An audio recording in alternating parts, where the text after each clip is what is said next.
Before I get into this video, I do want to state that while this video will remain as spoiler-free as possible, there will be some late-game mechanics discussed, as well as gameplay footage from endgame content. If you do not wish to be spoiled, proceed with caution. Also, a copy of the game was provided to me by Koei Tecmo. After many years of fans asking, the long-awaited console Fairy Tail game has finally arrived. Do the fairies soar off to new heights, or hardly make it off the ground? Well, let's start off with the gameplay mechanics. The game is a turn-based RPG, a return to form after the overabundance of action RPGs as of late. While you have 4 options to choose from in the middle of battle: magic, attack, item, and defend, the option you will be choosing more often than not is the magic option. You will then be asked to choose an iconic ability from the mage that you are playing as, and select how you want the attack to be played. The system is a bit more intricate than first meets the eye, as your party, which can go up to 5 mages, each have a different speed, which dictates their turn order. You will have to learn the attack patterns of each of your characters to optimize the battle to a T.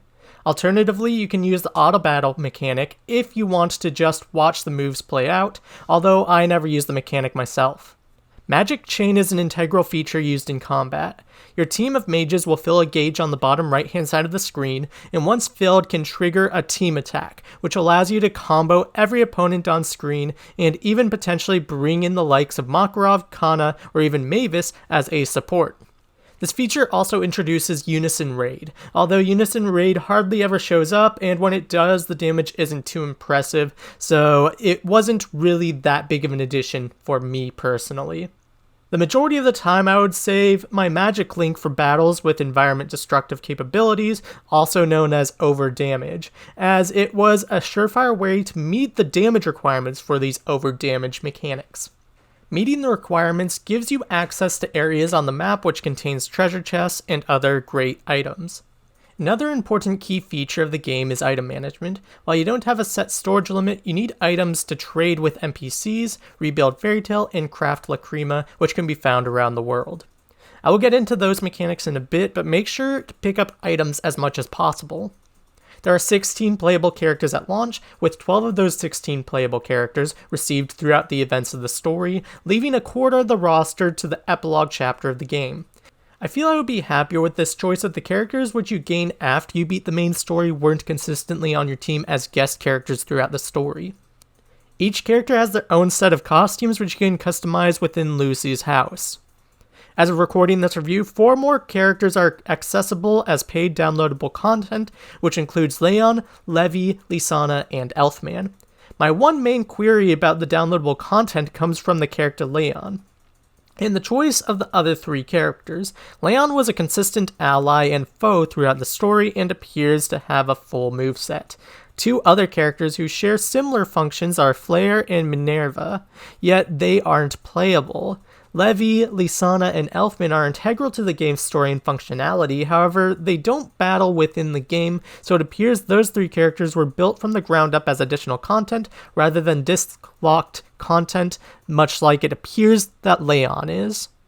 Activities to accomplish outside of the main story includes requests from the request board, which range from D rank to S rank missions.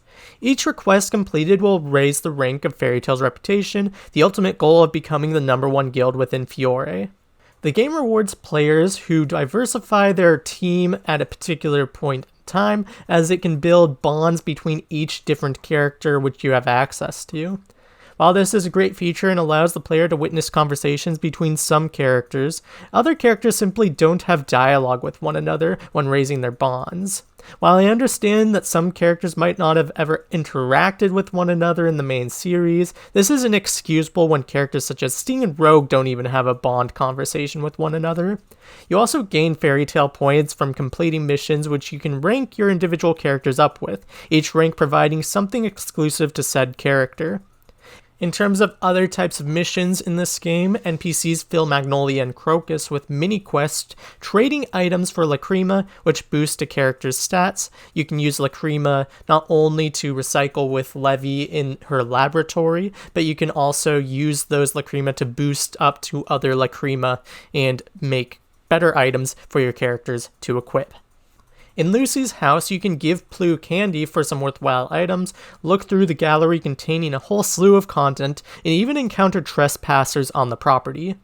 Touches like these make the whole world feel a little bit more alive.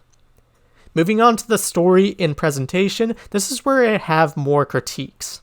Instead of opting to start the story from the beginning of the manga, they use the Hades battle at the end of the Tenro Island arc to serve as a sort of tutorial for the ensuing experience.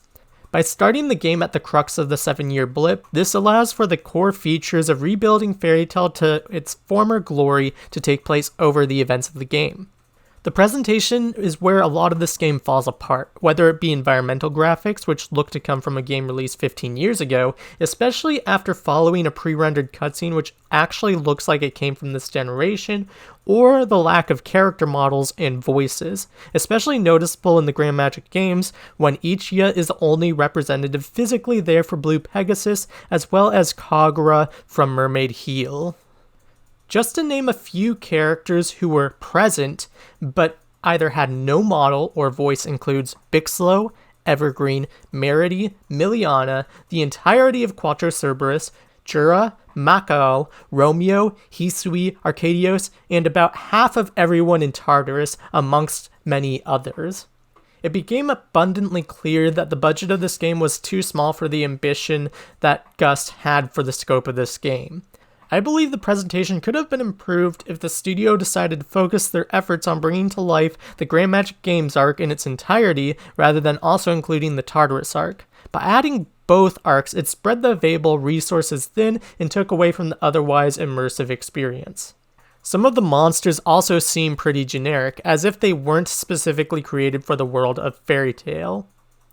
Despite the graphics not being up to par for current-gen consoles, this allows for little load times on my PS4 Pro, moving from one environment to the next within seconds.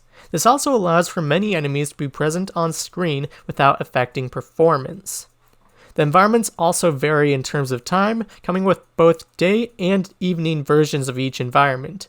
This brings a sense of time is actually progressing within the world as you are playing, something which I actually really appreciated. The soundtrack for this game also feels a lot like it was ripped from the main series, aiding to the immersion where the graphics and presentation falter. In terms of sound, I wish there was an English dub, as there are some moves within the middle of battle which were not subbed. This would not be too big of an issue, except there are some moves, like Lucy's Urano Metoria, which takes up a significant amount of time, has a lot of dialogue, but provides no text for those who don't understand Japanese. Overall, while not fully polished in its presentation, the game succeeds with fun turn-based gameplay in giving fans their console Fairy Tail game that they've been asking for about a decade now. If you found this review informative, please leave a like and subscribe to this channel, as well as my other channel, Lightbox Cafe, which I have a link to in the description down below. I also have links to my Twitch channel, Griffin Station, as well as my Twitter, @GriffinXStation, in the description as well. Thank you all so much for watching this video. Be smart, stay safe, and see you later. Bye.